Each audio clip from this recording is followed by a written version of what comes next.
Coming up today on David versus Goliath. And automation is the key, Joe. So you have to have a few people that you can trust.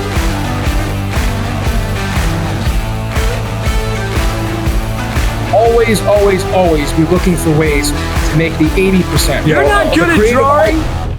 Welcome to today's episode of David versus Goliath, a podcast dedicated to helping small businesses leverage technology to not only help them compete against their large competitors, but win. Your host is currently the CEO of Anthem Software, a three-time Inc. 500 recipient, and a serial entrepreneur with a passion to help small businesses everywhere find, serve, and keep more customers profitably.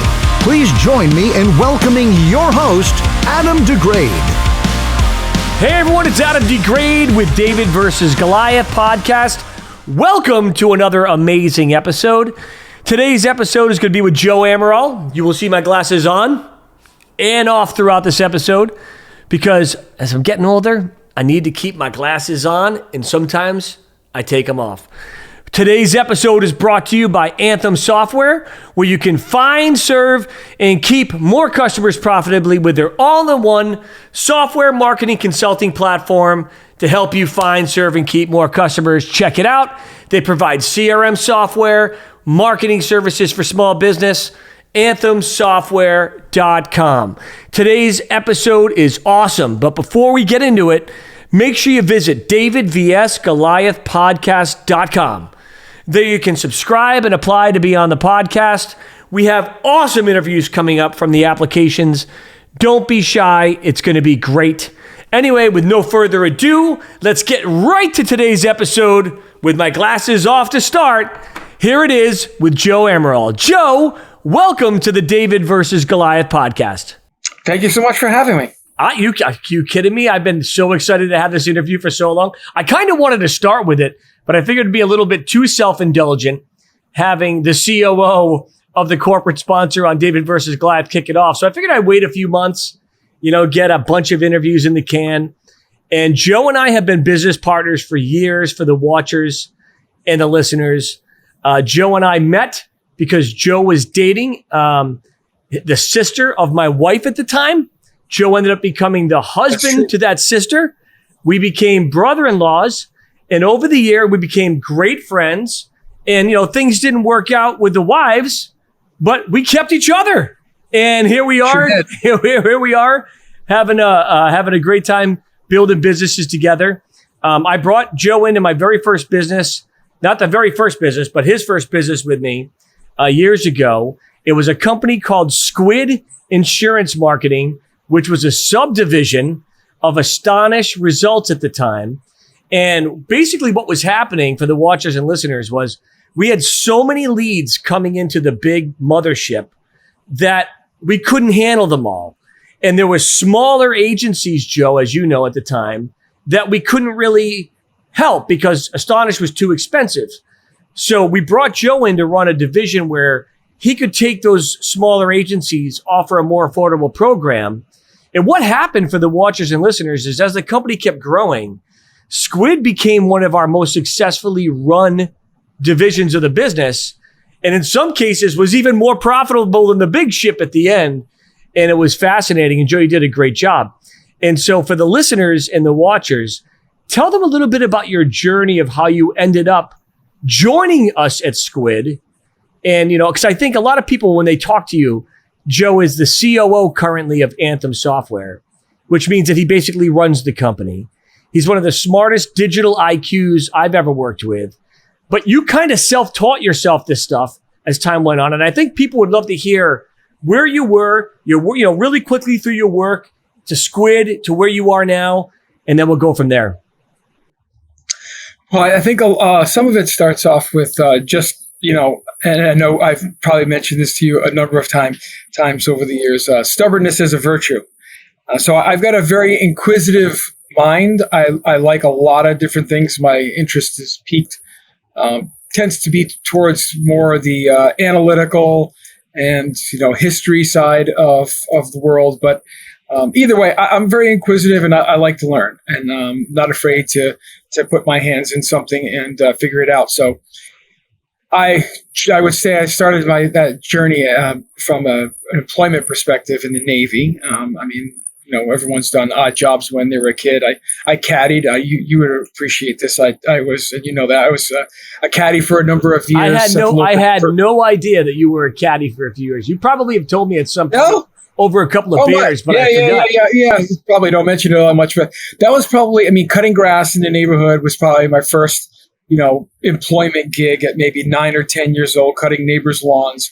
And then maybe by 11, 12, 13, in those years, I was going to the local private golf course with my cousin generally.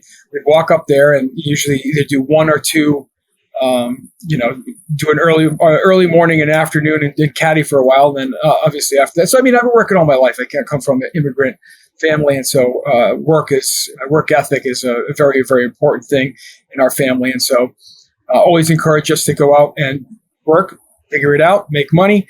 And so I did anyway. But later on, joined the Navy. And so that was I didn't know exactly what I wanted to do in high school. I, went to vocational school, did a lot of auto body, actually had a job for a while at an auto body shop in Seekonk, Massachusetts. Then decided I was just going to join. And actually went and visited, oddly enough, something I sometimes forget, with my parents. Almost went to an auto body, post-vocational tech school in Connecticut. We went and visited and came really close to doing it. It was at the same time I was considering going in the military, in the Navy, and then decided to go in the Navy.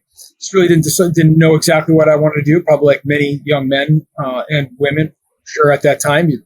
People tell you a million things, but didn't quite know, but I knew that sounded good. And I have a long history and many family members who were in the military, so I decided that would be a good thing for me. And travel seemed like fun, which is what really intrigued me about the Navy, is being able to go out and see a lot of places in the world. So I really, really got to do that. And I would say I really learned a lot of not only technical stuff in the Navy that helped me a lot in the coming years after that. Ended up working for a fire protection company, which I'll briefly get into. But I think one of the most important things I learned when I was in the Navy, aside from the discipline and you got to do all that, is the sense of reward for hard work. So one thing that the military does really well is you have, advancements, you have tests you got to take, you have a lot of trainings you got to do, and you get certificates, and you get, you qualify for this, you qualify for that. So that worked out really well, because as you work hard, you will be rewarded. There are many, many ways you can get rewarded. And even as a young man, there were many ways for me to put my energy in, put my mind into, and then be able to be rewarded for it. Someone tells you, congratulations, you qualified this watch, you qualified for this. Or as I did when I was in the Navy, got a couple of letters of accommodation, and I got a Navy and Marine Corps achievement medal for a project that I worked on there. So that really kind of boosted my confidence in my ability very early on, that if I do work hard and I do something, not just monetary reward, but people, recognize the work that you do. So that was really important. And as in the Navy, I was what would be considered the rate of a damage controlman, which is a ship's fire, flooding, and chemical, biological, and nuclear warfare defense team. And the firefighting part really helped me, because after that, I got out of the Navy and I ended up working for a small fire protection company. And that's what I did, commercial fire protection in some capacity, first in the shop and eventually as a manager, salesperson. And then when I moved to Florida, as both the branch manager, opened up a new branch, and I was also the primary salesperson for that branch. So I did that, I think it was like 12 years, 11 or 12 years I worked in the fire protection industry. So that was like my first career. Then my second career, so obviously I knew you and you knew me and you knew what I was doing. And I think you probably saw my work ethic and, my ability to grasp and learn things and advance in the career that I was currently in.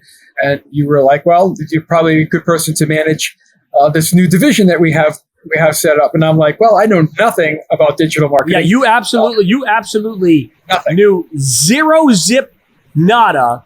And what I remember the most about you and our years of getting to know each other was you loved our country. So thank you for serving in the Navy. Appreciate that. You loved rugged individualism. You were a big believer. You and I would talk about that often, right? Politically, yes. We were aligned more than we were not aligned. Correct. And we valued people with great work ethic, and we lamented to each other often how you would struggle with people in your business at the time that you had a bad work ethic. I was telling you about the teams that I built, and some of the people that I thought would have some of the best work ethic. They had some of the worst work ethic. And when the time came for Tim and I to decide who do we want to run this division, work ethic was the number one thing that came to mind. Because I figured, I could teach you what I know at that point in digital marketing, right? Because I didn't go to school for it either. And, right. We really needed someone we could trust and someone that we knew we didn't have to manage. Because as you know, Joe, the other mothership was so big. We kind of hired Tim. We kind of hired Joe, Tim, and I, and we threw him to the wolves. And we said, here you go. Good luck. And that was relatively the instruction we gave you to start. Continue your story. Yeah, so I knew very little to nothing about it, but I had managed teams, I'd managed projects, a lot of management experience on many different facets and levels, and so I felt confident that I could figure it out.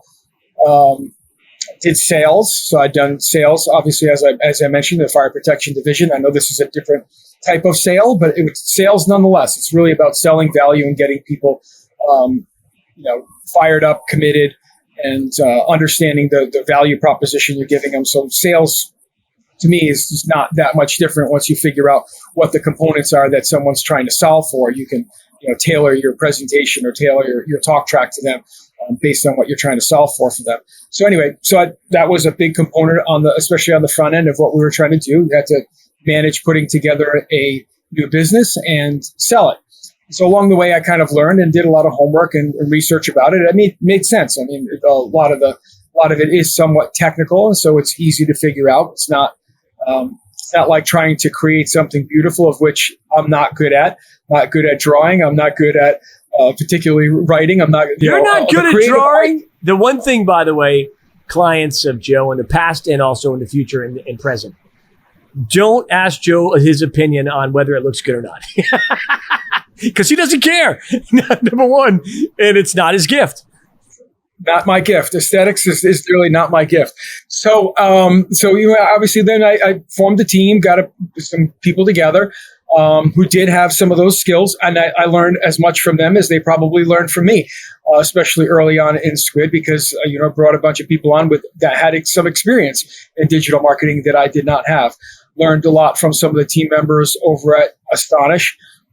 And just kind of ran it. And the first 56 deals were just really me. I sold the first 56 deals, still remember doing it.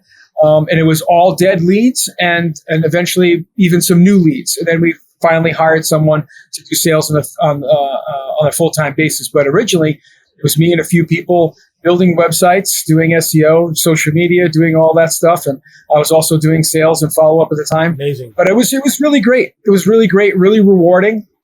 Obviously, getting a sale is always a rewarding thing. So that kind of also goes back to what I was saying earlier, the whole reinforcement, being able to get wins, hard work, and then you end up getting someone signed up, you get someone launched, you get someone some success. All of those things are big wins. And so that was our first endeavor together. And I think on many, many levels, it was very, very successful. Yeah, and I think I want to stop here, Joe, because we're going to need to take a break from the corporate sponsor that we actually both own and work with, Anthem Software. And then I want to continue. But you said something really interesting. And before we go to break, I want to show people, let them listen to this track. So sales, if you've never sold something in your life, you don't know what it feels like. But sales can be incredibly rewarding and incredibly discouraging. And we used to literally, to think about the fact that Joe sold 56 of the very first 56 clients. He not only sold them, he had to install them and service them throughout the life of the relationship.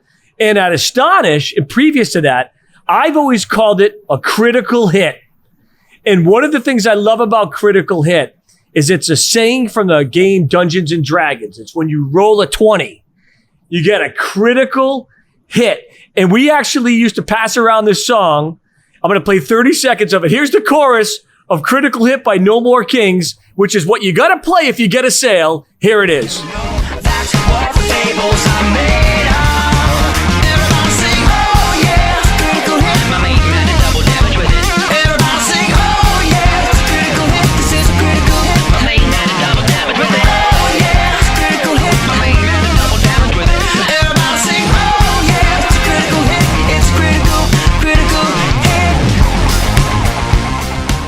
And that was No More Kings with Critical Hit. Joe, there's nothing better than a critical hit. And before we continue with our interview, we got to take a special break from the corporate sponsor right here on David versus Goliath, Anthem Software. We'll be right back. Anthem Business Software System is designed to specifically help small businesses just like yours find, serve, and keep more customers profitably. We do this by providing you with the most powerful software, automations, and marketing services to help your business compete and win in this ever-changing digital world. Take a short video tour at anthemsoftware.com. Anthem Software. Every business has a song. Let our software sing yours.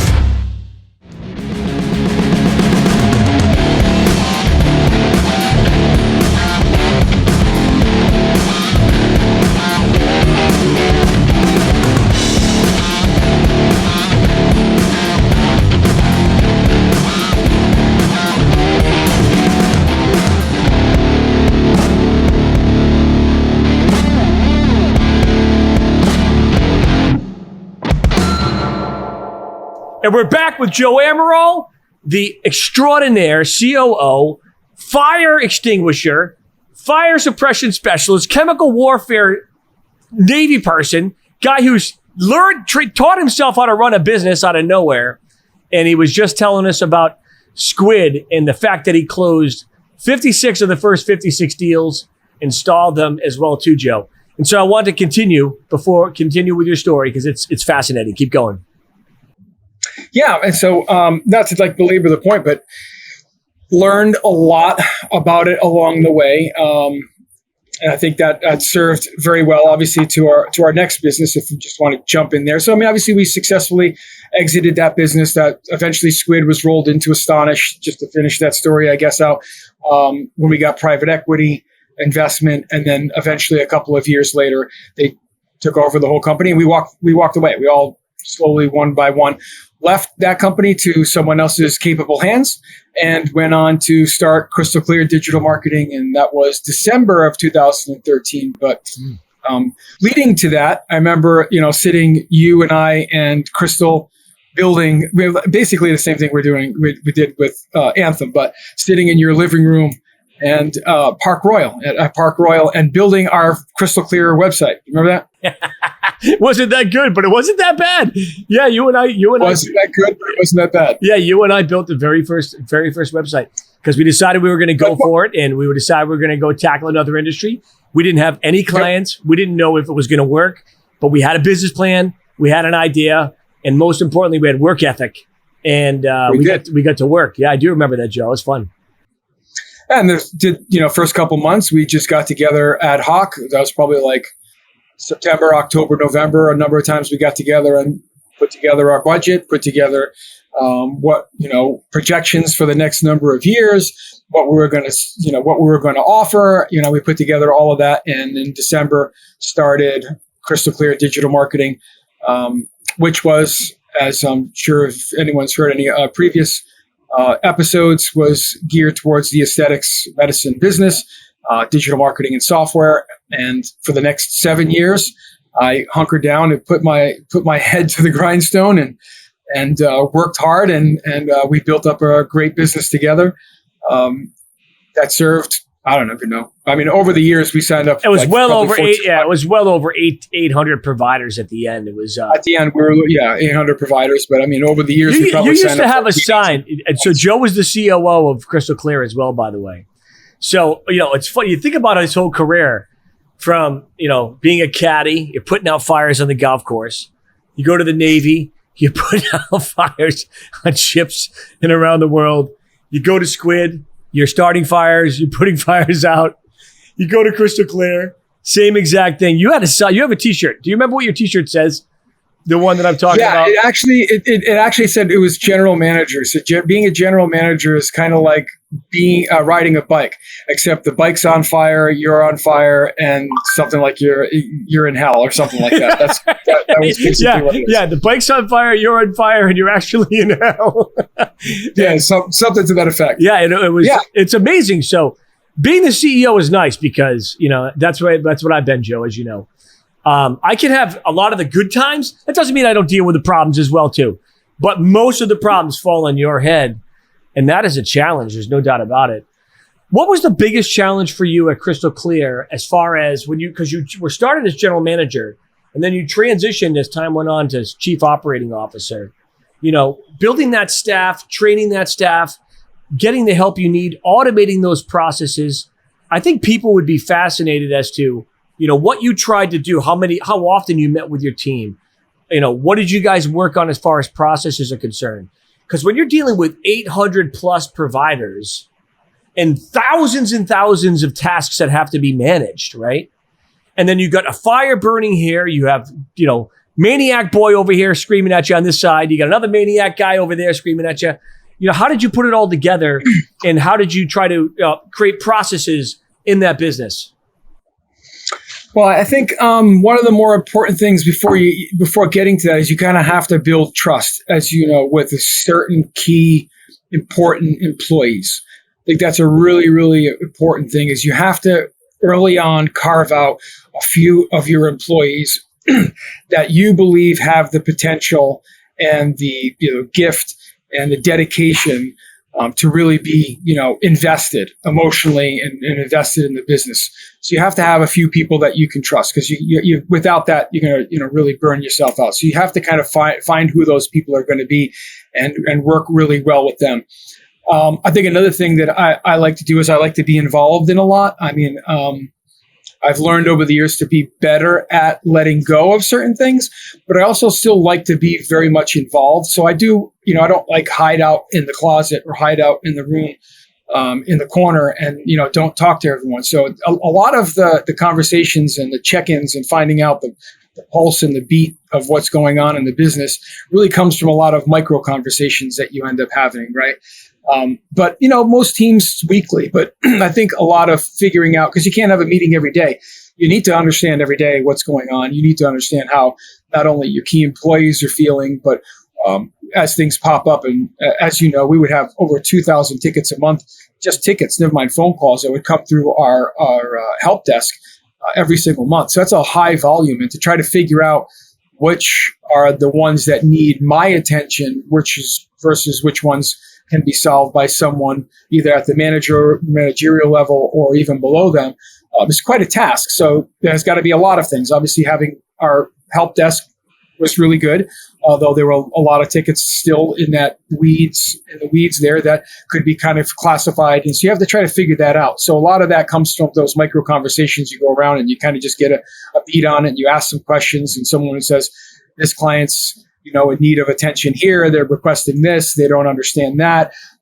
We're behind on this for them. How do we explain it? How do, all of those things. And you have those conversations with people and then you just ask them questions. What's their temperature? Who it is we're speaking to? Does the doctor know? Or is the doctor, so you have to have all those kind of conversations. And you created a lot of process documents with the team where it was Tons. To launch a website, it was this. Here's all the steps. To launch software, it was this. To create a promotion, it was this. Talk a little bit about that process with people. I'm sure they'd be fascinated. How granular did you really get? Well, at first it was really, really granular and short, what we imagined. I mean, if we go back to the Piazza del Grande or Piazza Grande days, our first office or whatever, it was me creating every single one of these documents, and then they would evolve, right? So it's, start with a theory, what you assume something's going to be, and you have a basis for it. Then you add on to that through input and learning through experiential knowledge. And then eventually I would pass that along to the managers, and then they would be responsible to update that document, because things evolve all the time. And that's, another important thing for any entrepreneur is always to be ready to move and change as things change, as the business changes, as the atmosphere, environment around you changes. But our process documents first started with a theory that I made, edits from me with a little bit of input. And then maybe year 5, year 6, it became owned by the respective manager of that department. And we would just change them. And you start that kind of cultural, way that I to the manager, and it's just them and I, and then eventually the manager has it, and the manager is talking with their team, and between them, then they're changing that document, and then I'm just monitoring whatever changes, and those will come up in meetings or whatever, the process document updates. Yeah, it's fascinating because if you don't have process documents at your business, you're in trouble, right? Because then people just start making stuff up. So Joe made a good point. You start with a theory, then you go to the real world, and then you make adjustments from there. So as the company grew and you changed roles and you went through the exit, talk a little bit about that for people. What was that like for you? Well, I mean, it was doubly, triply, probably stressful and difficult based on a number outside, factors that, were either personally imposed upon me, life, or COVID happened to all of us, right? So that significantly changed a lot of our business, and that was basically in our last year. So the change was pretty dramatic for us and good from a business perspective, because then I took on managing the software team as well, the last 2.5, 3 years of the business. So that was a new challenge for me. I'd work with them a lot ad hoc, but I didn't really manage them directly. So I had to learn something new. That is a new responsibility that I took on. And we were also at the same time with the software changing what it was from basically a marketing and reporting, small scale CRM to a full blown practice management solution that did, soup to nuts, everything an aesthetic or plastic surgery practice would do. So the business was changing, pricing changed, everything changed. Everything was changing. Yeah, and you were managing the software team, and that team was about what at the peak, like 12 people, 10 people? I can't remember exactly. That's no small feat, by the way, folks, to manage that kind of team. Yeah, it was great. A lot of pivoting. It was always in the plan, so it wasn't like unexpected that we were pivoting to becoming a practice management solution rather than just a marketing, CRM solution that we're having. So it was an evolution of that as well. And so that was a challenge. They were tackling a lot of new functions and features that didn't exist in the software system. Our own business itself had changed a lot. The market around us had changed in part because of COVID. So we had to readjust how we delivered certain things, what we were delivering, price points, and then how you how you managed the team. How did you go from having the management of the team internal to external? Yeah, so as time went on, it's difficult to stand in the COO role, and we haven't really talked about it, but managing people is, quickly becomes one of the most challenging things of running a business. When you get beyond, say, 40 people, becomes a really, really big challenge. And it's an important part, and you can't lose sight of it. Gratefully, we brought on an HR director somewhere around that point, and she helped out tremendously. But I was spending a lot of time either in meetings with employees or talking to employees about, their issues, their concerns, personal problems that they had, all of those things. We got up to 86. We got up to 86 employees, which is very, very large. And scaling that became a challenge. Having more and more and more employees became a huge challenge to do, as people, inevitably, even if you only lose 10% of your workforce every year, then you're talking about 8 or 9 people that are leaving. If you're viewing 10 applications for every person who you have to hire to replace those 8 or 9 people, now you're looking at 80, 90 applications, and then you're doing probably 3 or 4 interviews for each one of those applications. That's a lot of time and effort that is being spent in hiring new people as you grow. And at certain points in Crystal Clear's life, we were growing very fast. So that becomes exceptionally challenging when you're trying to manage fast growth. So at some point, realize that it's better for our clients and also better for us as a business if we started to look externally and said, how can we get some contractors to do some of this work? Because that's their specialty, and they've got bandwidth for it. They can move people around. That's what they're doing on an everyday basis. And kind of, even if you don't think of it this way, but you're also offloading some of that HR. You don't have to do the hiring and firing if your contractor is responsible for that portion of the business. So we started to look for that, and we found a couple of different contractors that became very, very reliable and instrumental in how we delivered and what we delivered, and also did a much better job in many cases than we did. on those particular key points that we contracted them to do, because it was their sole focus, right? I mean, one of the things that we struggled with too is, even as we were hiring and bringing on more people, is that we needed more customer service time, right? So every new 10, 20 clients that we brought on required a certain level of touch. And even though we were hiring people to fill in that need, what ultimately ended up falling behind was not the conversations with clients or the emails and the communications with clients, as we would fall behind in some of the tasks that we were supposed to be performing for clients. And so it just made sense that we offloaded some of that to people who were not going to be responsible at all for the customer service experience. We still own that, and we still talk with clients about strategy, philosophy, results, all of that. And we had someone else who was working on it day in, day out, unfettered from having to answer questions or concerns or from clients, and just be solely focused on the execution of their digital marketing strategies. So that worked out tremendously well. And that helped you. That was one of the decisions you made when you transitioned to COO, right? Correct. Yeah, I remember that. That was pretty dramatic, and it was not an easy time, but it made it a heck of a lot better when you came in as COO and you helped to rearrange everything. And you're right, by the way, HR directors make a huge difference. So shout out to that HR director that helped us all with the people in the process. So Joe, we're going to take another break, and then we're going to come back and talk about the sale and now what you're doing at Anthem. You're with Joe Amaral, the current COO of Anthem Software, and Adam DeGraide, your host of DVG. Here's another amazing message from one of our sponsors. We'll be right back. Northeast Capital has an exciting new program we offer to equipment and software dealers.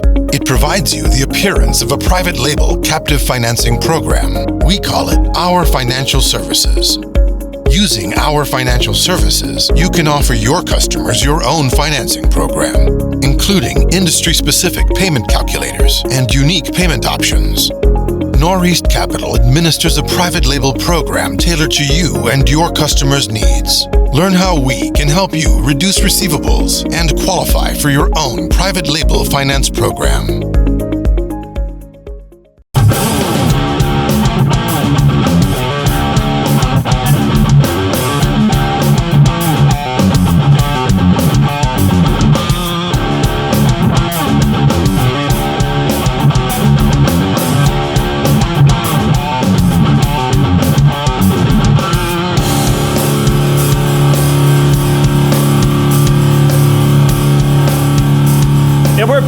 Joe Amaral and Adam DeGraide on the David versus Goliath podcast. Now, Joe, before we continue on with your COO experience at Crystal Clear and your transition to Anthem, I love the fact that you have passions outside of that. Matter of fact, one of your nicknames used to be called Farmer Joe because you actually owned a farm that you farmed, and you actually own a website. I think it was, Organic Farming Florida or something like that? What was the website that you actually managed at one point? Well, no, I have it. It's amaralfarms.com. Amaralfarms.com. And so Joe got the nickname Farmer Joe.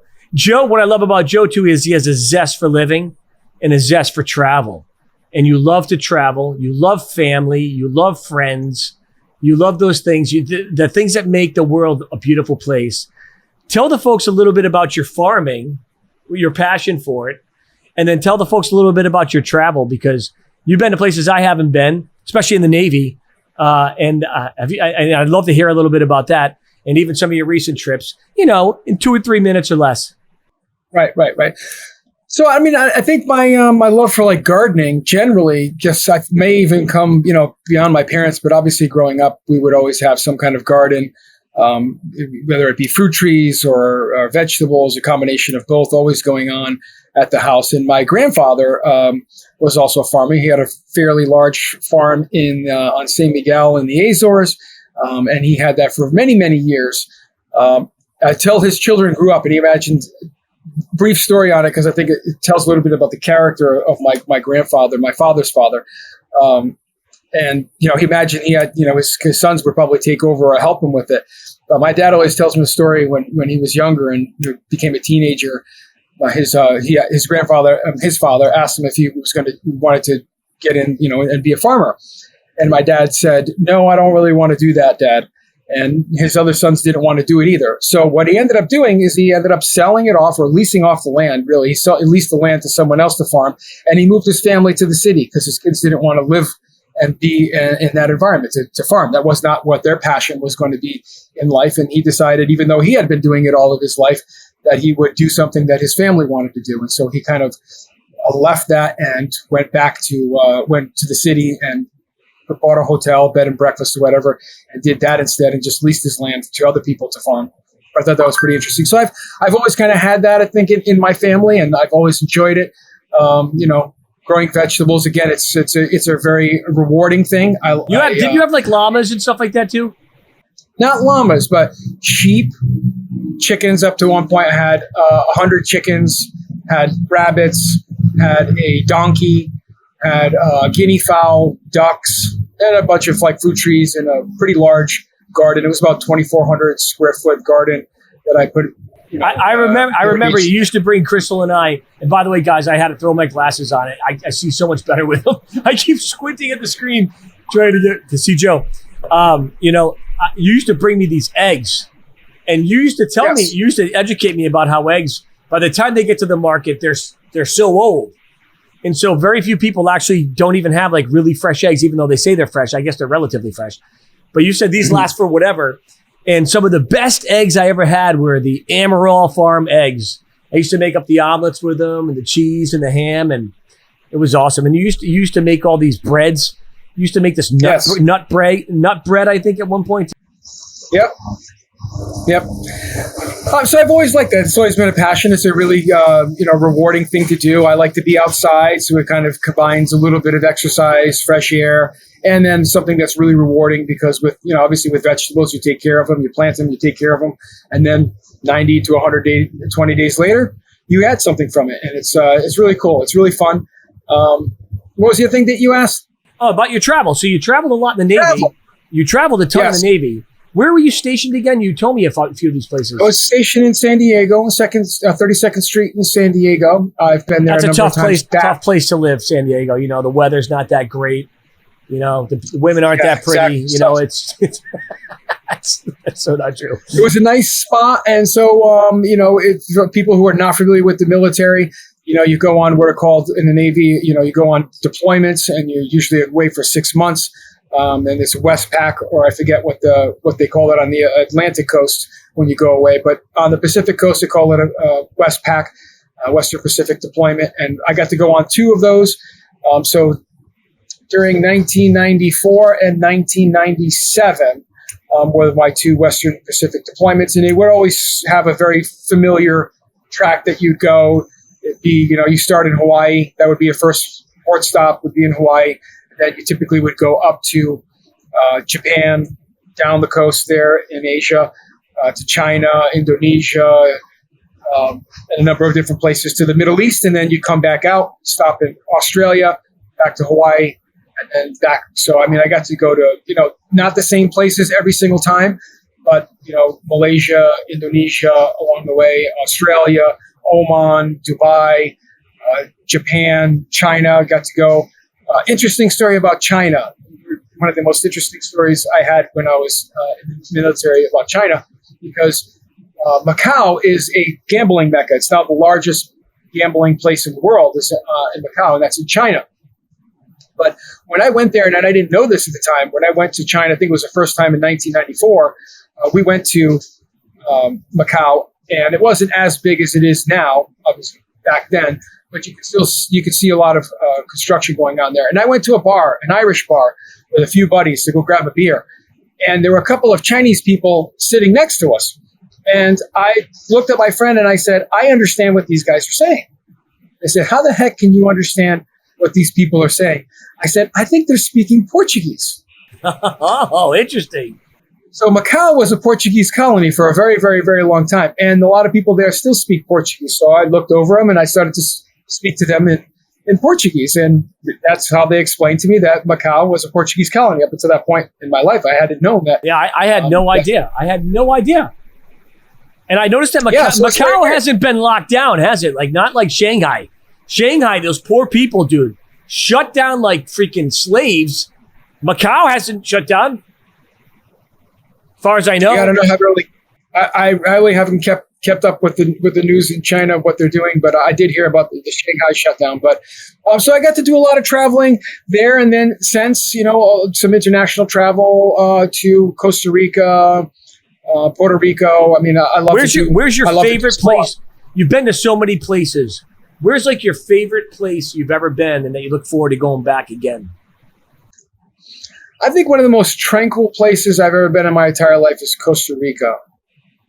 And I've been there twice. And you love it. I really, really loved it. I love the specific spot that I went to. I don't even remember who gave me the advice to go there. It's the Osa Peninsula. It's on the very, very southwestern Pacific Ocean side. And it's just a small little peninsula, and most of it is a national forest. And it's very, very eco-friendly, and it's just a very, very beautiful place to be. I really liked it. And I stayed at, it probably doesn't hurt that I stayed at a yoga resort when I went there. Yeah, you get some peace. Tim used to say, as you know, Tim wanted to sell the company. He said he was going to go to Japan, put himself in a straitjacket, have water drip on his head for 6 months. Sounds like a pretty good idea. Not a bad idea. That might be Tim's idea of peace and relaxation. Not quite mine. But that was a beautiful place to go. I'd love to go back again. I mean, I'd love to do some more international travel. It's been tough, obviously, with COVID, but recently went to the Azores. The first time in my life I've been to the Azores, where my family was originally from, and still have two uncles and an aunt who still live there on my mother's side. So I got to see them. I haven't seen them. One of them, actually, my mom's oldest brother, I've never met before in my life. So going there in the Azores, 2021, was the first time I've ever been there. The first time I ever saw him. So he and his wife. So it's a great trip. Plan on going back again. That's awesome. Well, we've only got a few minutes left on the podcast. It's been great having you. And obviously transitioning from COO of Crystal Clear and the sale to now starting up once again, Anthem Software. Tell the folks a little bit about that transition quickly. And then what's going on currently with Anthem? Well, I mean, I stayed on to help the new team who purchased our business for a number of months to help them, kind of guide them and make sure that no knowledge was lost and relationships were transitioned with, high value clients and all of that. And then, of course, we did the same thing we did before. I mean, you really have to sit down after you're done with a project and really take a look at what worked well, what you wish you could have done better at, what you learned along the way not to do, or, a lot of that kind of self-reflection. Because as I tell everyone, it's really, really tough to do when the ship is moving. Once the ship really starts getting going, turning it around and doing things differently becomes a huge challenge. Not only do you have, the logistics and the difficulty of trying to get clients to understand, but you also of why a difference and a change needs to be made. But also you have your own internal employees who get used to doing things a certain way and used to performing in a certain fashion. So introducing stuff can be very, very challenging. So better to, of course, have good theories up front. What's the assumption? What have you learned? And then, you formulate the new project, in this case, Anthem, around those ideas and try to build it up to best of success, because eventually a few years from now, we're going to have the same problem, right? We're going to have, 1,000 clients, and you're going to have, a lot of different embedded processes that you're doing and vendors that we're going to be working with, and a software systems that's going to work a certain way, and a whole cloth changing things becomes a challenge. And so you're going to only be able to make some changes around the edge. So we obviously, as you know, sat around and thought very deeply and hard about how we were going to construct Anthem a little bit differently based on the knowledge and experience. And I think, we're right now firing on all cylinders where, we've got our plan in place.